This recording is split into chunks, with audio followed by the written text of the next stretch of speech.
معزز سامعین کرام، اللہ سبحانہ و تعالیٰ نے نا ہر چیز کے اس دین اسلام کے اندر ہر چیز کے حقوق محفوظ کر رکھے ہیں۔ کوئی بھی ایسی چیز نہیں ہے جس کے حق دین اسلام نے چھوڑے ہوں۔ ایون آپ دنیا کا کوئی مذہب اٹھا کے دیکھیں، آپ کو راستوں کے حقوق نہیں ملیں گے سوائے دین اسلام کے اندر۔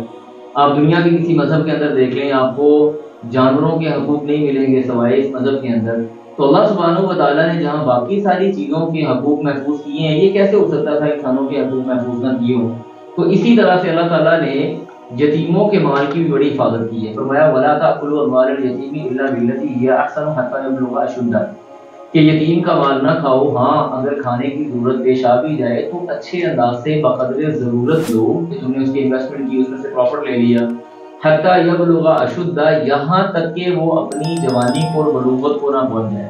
تو اس لیے ہماری سوسائٹی کے اندر مسائل کیا ہوتے ہیں کہ ادھر بھائی فوت ہوتا ہے، ادھر بھائی کے بھائی اپنے یتیم بچوں کو چھوڑ دیتے ہیں، ان کا مال لے لیتے ہیں، بھائی کی وراثت کے اوپر اپنا حق جتانا شروع کر دیتے ہیں، یا اس مال کو اپنے مال کے اندر شامل کر کے ان کو فارغ کر دیتے ہیں۔